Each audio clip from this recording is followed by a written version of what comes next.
In this video, I'll show you how to skip or bypass Microsoft Account sign-in in Windows 11 while setting it up in VMware.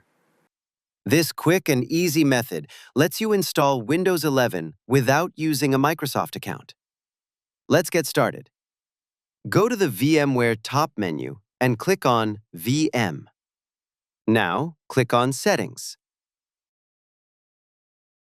In the Settings window, go to the left side and select Network Adapter.